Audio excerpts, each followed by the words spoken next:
The events that took place at Ivy Mountain, Kentucky, was part of the Big Sandy Expedition, which was a campaign of the Union to stop the Confederate forces from gaining sympathetic ground in the Appalachian Mountains.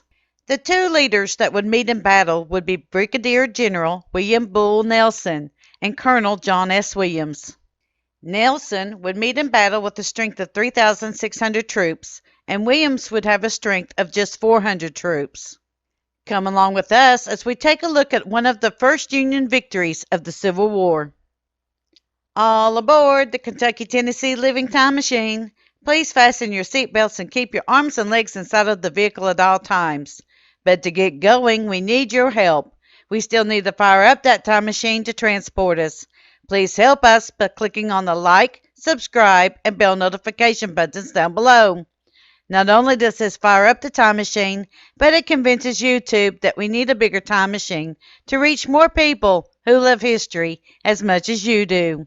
Now, back to our story.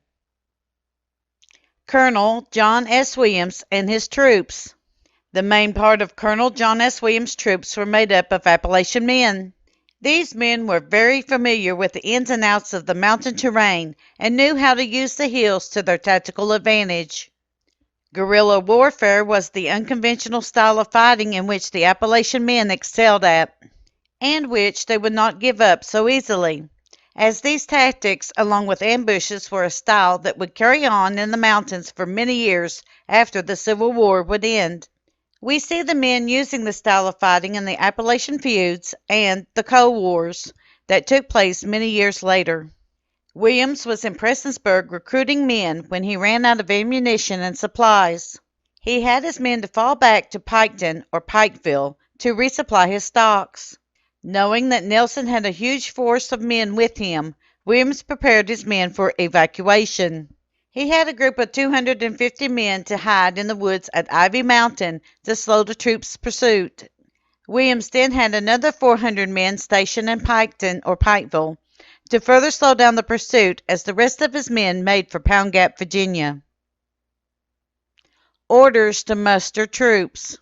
Brigadier General William Bull Nelson received orders to begin mustering troops in mid-September of 1861 at Maysville, Kentucky. Nelson divided this mission into 3 phases. In Phase 1, a brigade of 5,500 Union volunteers from Ohio and Kentucky would be assembled beginning on September 21, 1861 through October 20, 1861. In Phase 2, this brigade would be divided into 2 prongs that would sweep through the Appalachian Mountains. The southern or lower prong took Hazel Green, and the northern or upper prong would take West Liberty. The 2 prongs would come back together again at Licking Station, or as it is known today, Sayersville, Kentucky.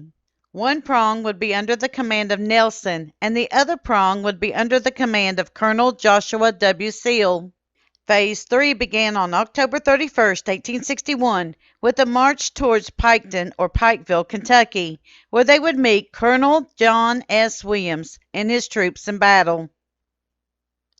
The March and Crossing of Ivy Creek. On Thursday, November 7, 1861, the northern half of the troops marched towards Johns Creek, Kentucky, under the command of Colonel Joshua W. Seal.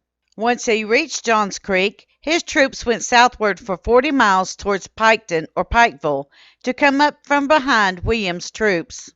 Nelson took 3,600 men with him and marched towards Piketon on the Old State Road, which is now Route 460. The closer that the Union troops got to Ivy Mountain, the heavier the Appalachian rain fell from the sky.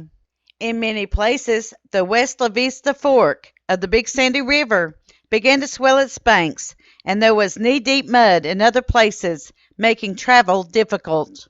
In several areas, the troops could only move in single-file formation, with their guns and equipment rigged behind them. At 1:00 p.m., about 15 miles through the heavy rain, the troops turned in an elbow of the path that they were following to cross Ivy Creek. It was at this juncture that there were 250 of Williams' troops that were hidden behind rocks and trees on the hillside. They opened fire on the troops below them.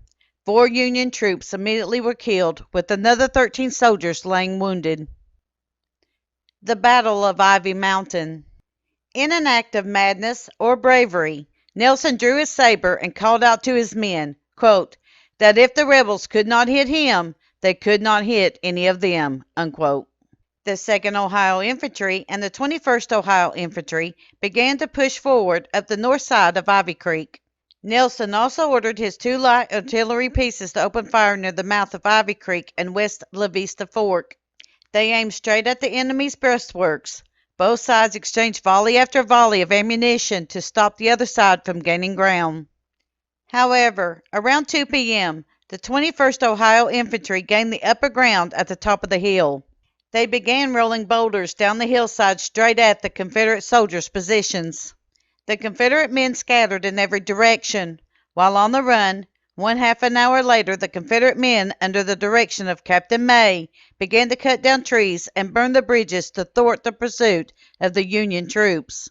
Nelson ended his pursuit of William's troops at the burned bridge at Coldwater Creek. The battle would end with the Union losses being 8 killed and 24 wounded.